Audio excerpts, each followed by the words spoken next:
দাবানল করার চেষ্টা, এটা কিন্তু আন্দোলনের শত্রুদের কাজ, বন্ধুদের কাজ নয়।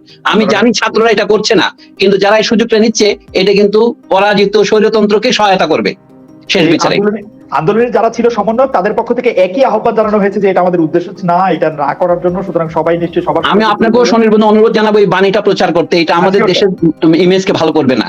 এবং এই যে গণভবন থেকে শুরু করে অন্যান্য স্থাপনার উপর যে আক্রমণ হচ্ছে, এটা কিন্তু একটা সুস্থ মস্তিষ্কের কাজ নয়, এটা ইতিহাসের জন্য সংরক্ষিত করা উচিত। আমি বলবো এই গণভবনকে আবু সাইদ ভবন নাম দিয়ে একটা মিউজিয়ামে তো পরিণত করা যেতে পারে। অনেক চিন্তার বিষয় আছে, একটা সৃষ্টিশীল চিন্তা করলেই তো হয়।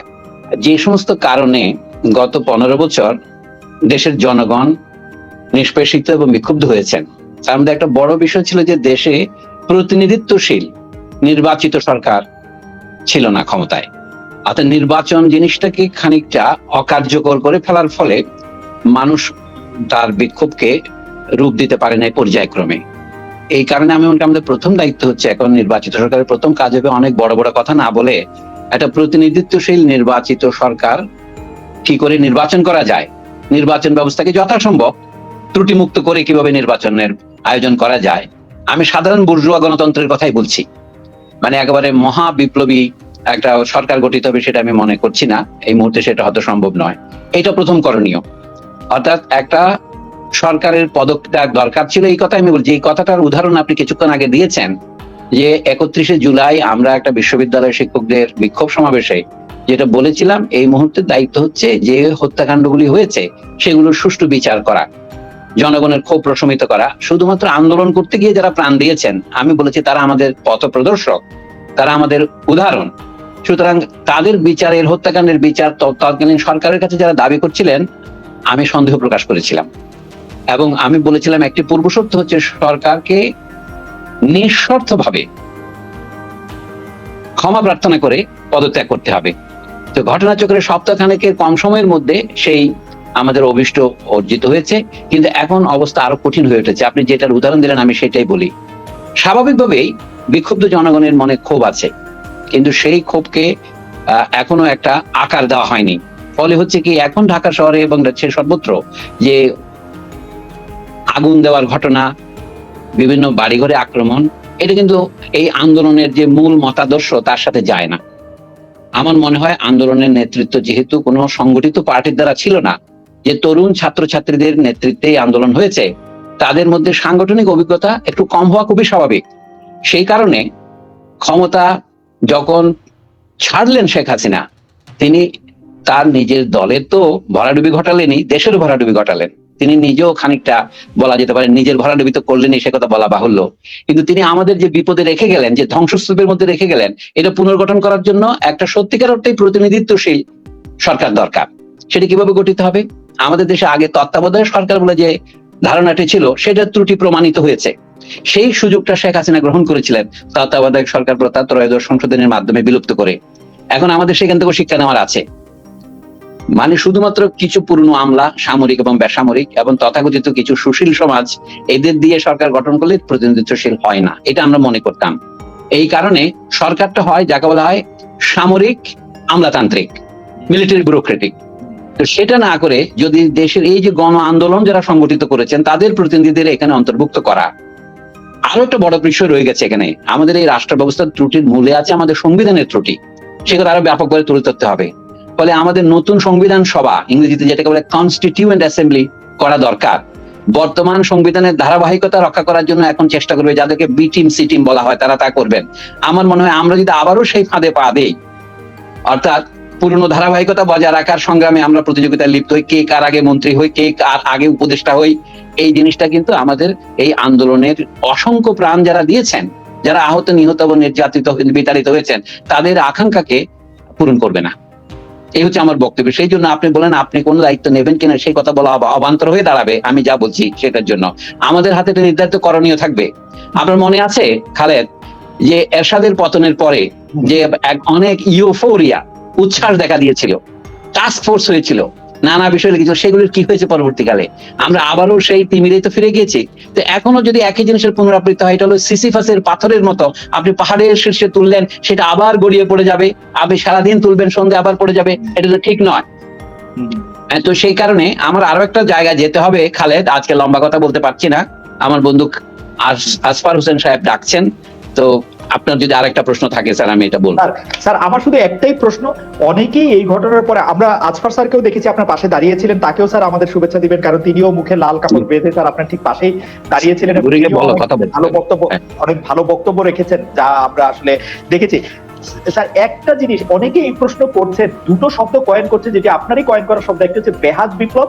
এখন পর্যন্ত সেই বিপ্লব বেহাত হচ্ছে কিনা সেটি একটা জায়গা আপনি বলেছেন, আপনার সংখ্যার কথাও বলেছেন, কিন্তু আমি স্যার, আপনি তো একজন জুরিস্টও বটে, আমি স্যার সাংবিধানিক অবস্থার একটু জানতে চাচ্ছি যে সংবিধান সম্মত ভাবে সরকার গঠন, অন্তর্বর্তী সরকার গঠন, এটা কি করে সম্ভব? স্যার আপনি যেহেতু আত্মীয় বাসায় আছেন, ব্যস্ত আছেন, আপনি সংক্ষেপে বললে হবে, বা এখন কি আমরা এটা সংবিধান থেকে একটু দূরে আছি কিনা, বা কি অবস্থায় আছি সেটা যদি একটা বলতেন। আমাদের সংবিধানে ঠিক প্রধানমন্ত্রী ছাড়া কি হয় সেটা ঠিক ব্যাখ্যা করা নাই বলে আমি যতদূর বুঝতে পারছি। যে আমি একটা কথা বলি, আমাদের যে অভিজ্ঞতায় যেটা লাভ হয়েছে গত 53 বছরে, আমরা দেখি যে হয় আমাদের সামরিক সরকার আসে, অথবা আমরা প্রজাতন্ত্রের জায়গায় ইচ্ছা করে হোক বা অনিচ্ছা করে হোক এক ধরনের রাজতন্ত্রের দিকে ধাবিত হই। আমরা কি সত্যিকার একটা প্রজাতন্ত্র করতে পারি? আমাদের সংবিধানে কি তার প্রতিফলন আছে? প্রজাতন্ত্র কাকে বলে? জনগণের ইচ্ছাই হচ্ছে সার্বভৌমত্বের ভিত্তি। জনগণের ইচ্ছাকেই আমরা রাষ্ট্র আকারে রূপ দেই। আসলে জনগণের ইচ্ছা বাস্তবায়ন করার অনেকগুলো পদ্ধতি আছে। আমি বলি বুর্জোয়া গণতান্ত্রিক রাষ্ট্রসমূহের মধ্যে সবচেয়ে প্রাচীন সংবিধান সম্মত রাষ্ট্র হচ্ছে মার্কিন যুক্তরাষ্ট্র। আমরা মার্কিন যুক্তরাষ্ট্র নই, আমরা একটা ক্ষুদ্র রাষ্ট্র, তার একটা অঙ্গরাজ্যের চেয়ে আমাদের আকার বেশি বড় নয়। তবু বলছি কথাটা স্পিরিটের দিক থেকে আমরা ফরাসি বিপ্লব, রুশ বিপ্লব অথবা আমেরিকার বিপ্লব, এগুলো হচ্ছে আপনার অষ্টাদশ শতাব্দী থেকে বিংশ শতাব্দীর বিখ্যাত বিপ্লব গুলো, এমনকি চীনের বিপ্লব, সেখানে নানা জায়গায় দেখা গেছে একদলীয় শাসন কোথাও হয়েছে, কিন্তু আমি বহুদলীয় শাসন যেগুলি হচ্ছে সেগুলির কথাই বলি। যেমন মার্কিন দেশটাতে আছে একজন ব্যক্তি তার দুবারের বেশি মার্কিন যুক্তরাষ্ট্রের রাষ্ট্রপতি হতে পারবেন না। কথায় কথা বলছি, আমাদের দেশে আমাদের সংবিধানে এখন অভিজ্ঞতা থেকে বলছি এক ব্যক্তি যেন একাধিকবার দুবারের বেশি না হয়, অথবা সেই পরিবারের আরেকজন পুত্র কন্যাকে যেন উত্তরাধিকার সূত্রে প্রধানমন্ত্রী বা রাষ্ট্রপতি করা না হয়, ইত্যাদি কিছু প্রতিবন্ধক রাখা যেতে পারে। আর একটা হচ্ছে মৌলিক অধিকার কোনো ক্রমে বাতিল করা যাবে না। এই যে যেমন এখনো স্পেশাল পাওয়ার সেট আমাদের রয়েছে, তার মানে কি আপনাকে প্রায় অনন্তকাল ধরে জেলে বন্দি রাখা যাবে বিনা বিচারে। 120 দিন, 130 এইভাবে বাড়িয়ে বাড়িয়ে এই যে বিধানটা আছে সেটা তো বাতিল কোনো সরকারই করেনি। আমি বলছি কি মৌলিক অধিকারের সার্বক্ষণিক গ্যারান্টি থাকবে সংবিধানে, এবং রাষ্ট্র শাসন একজনের কুক্ষিগত হবে না, এক পরিবারের কুক্ষিগত হবে না, এমনকি এক দলের কুক্ষিগত হবে না। আর মাঝে মাঝে বলা হয় এই যে আমাদের 15 বছর পরে যে বিস্ফোরণ ঘটলো, তাহলে শেখ হাসিনাকে অপমান নিয়ে পলাতকের মতো দেশ থেকে পালিয়ে যেতে হলো, যিনি বলতেন যে আমি পালিয়ে যাব না। এই যে ব্রিগেডিয়ার জেনারেল অবসরপ্রাপ্ত সাখাওয়াত হোসেন সাহেব আজকে প্রথম আলোতে লিখেছেন তাৎক্ষণিক মন্তব্যে যে তিনি তো শুধু নিজেকে ধ্বংস করলেন না, একটা ঐতিহ্যবাহী দল আওয়ামী লীগকেও ধ্বংস করে চলে গেলেন। তিনি, আমি তো তার সাথে যোগ করবো আমাদের মুক্তিযুদ্ধের যা কিছু অর্জন, যা কিছু গৌরব, সেটাকে তিনি ধ্বংস করলেন। আজকে আমি এই কথাটা শেষ করার আগে বলি, এখন এই যে কেউ কেউ এখানে আন্দোলনের সুযোগে সাম্প্রদায়িক উস্কানির চেষ্টা করতেছেন, আমরা দ্বিধাহীন এবং দ্ব্যর্থহীন ভাষায় একে অভিসম্পাদ দেই, এর নিন্দা করি। এই যে বিভিন্ন জায়গায় শোনা যাচ্ছে তারা এটাকে সাম্প্রদায়িক রূপ দেওয়ার জন্য, একদিকে যেমন এটা কিন্তু শেখ হাসিনার স্ট্র্যাটেজিও হতে পারে যে এটা এই আন্দোলনের নেতৃত্ব দিচ্ছে জামাত বিএনপি, এটা বলার জন্য।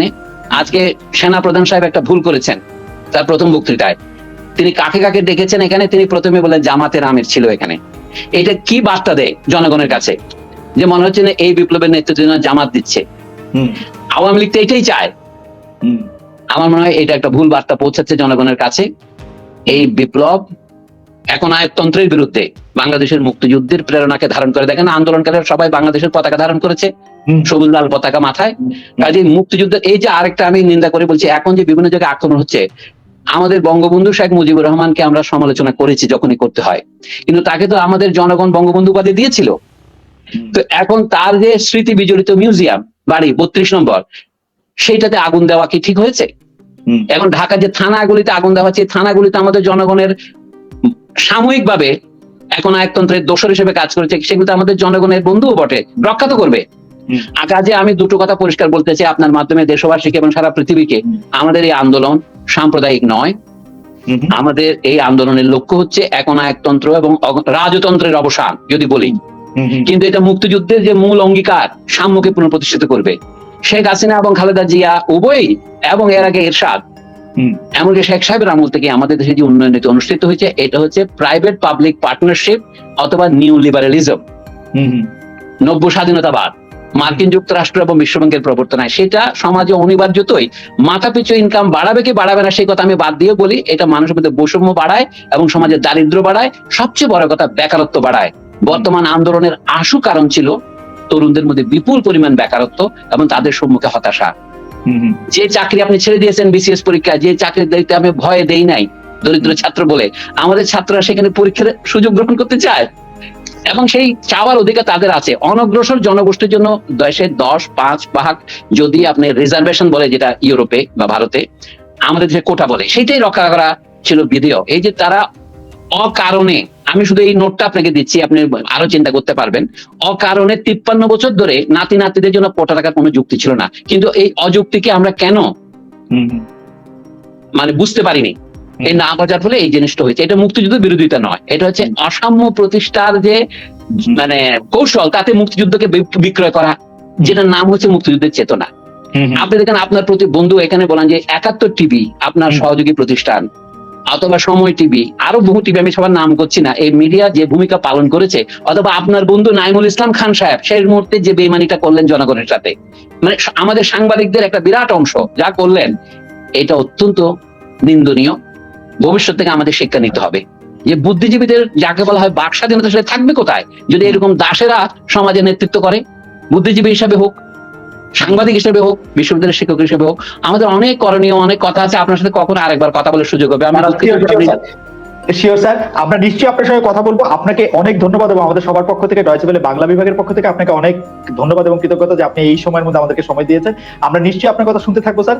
আর প্রফেসর আজফর হোসেন আছেন এখানে, তাকেও আমাদের শুভেচ্ছা, তিনিও এই আন্দোলনে আপনার সঙ্গে ছিলেন। স্যার আমরা সবাই আছি, আপনিও ছিলেন আমাদের, আপনিও কম করেননি, সেটা নিজেকে ছোট করার কোনো প্রয়োজন নেই। আমি শুধু এটাই বলবো, একটা কথা এই মুহূর্তে বলবো, কোনো ক্রমে সাম্প্রদায়িক উস্কানি দেওয়া যাবে না। সংখ্যালঘু সংখ্যাগুরু পান না, গরিব মানুষের ঘরে ঘরে যে আগুন দেওয়া হচ্ছে, আপনি আওয়ামী লীগের অফিসে আগুন দিতে পারেন, সেটা যে আপনার রাজনৈতিক ব্যাপার, কিন্তু সাধারণ মানুষ, গরিব মানুষের ঘরে ঘরে আগুন দিচ্ছে এবং মন্দিরে আগুন দেওয়ার কথা আমি 2-1টা শুনেছি, সত্য কিনা আমি জানি না। এটা কিন্তু ভয়াবহ। এই দাবানল করার চেষ্টা, এটা কিন্তু আন্দোলনের শত্রুদের কাজ, বন্ধুদের কাজ নয়। আমি জানি ছাত্ররা এটা করছে না, কিন্তু যারা এই সুযোগটা নিচ্ছে, এটা কিন্তু পরাজিত স্বৈরতন্ত্রকে সহায়তা করবে শেষ বিচারে। আন্দোলনে যারা ছিল সমন্বয়, তাদের পক্ষ থেকে একই আহ্বান জানানো হয়েছে যে এটা আমাদের উদ্দেশ্য না, এটা না করার জন্য। সুতরাং সবাই নিশ্চয়ই সবার, আমি আপনাকেও স্বনির্বন্ধ অনুরোধ জানাবো এই বাণীটা প্রচার করতে। এটা আমাদের দেশের ইমেজকে ভালো করবে না, এবং এই যে গণভবন থেকে শুরু করে অন্যান্য স্থাপনার উপর যে আক্রমণ হচ্ছে, এটা কিন্তু একটা সুস্থ মস্তিষ্কের কাজ নয়। এটা ইতিহাসের জন্য সংরক্ষিত করা উচিত। আমি বলবো এই গণভবনকে আবু সাইদ ভবন নাম দিয়ে একটা মিউজিয়ামে তো পরিণত করা যেতে পারে। অনেক চিন্তার বিষয় আছে, একটা সৃষ্টিশীল চিন্তা করলেই তো হয়।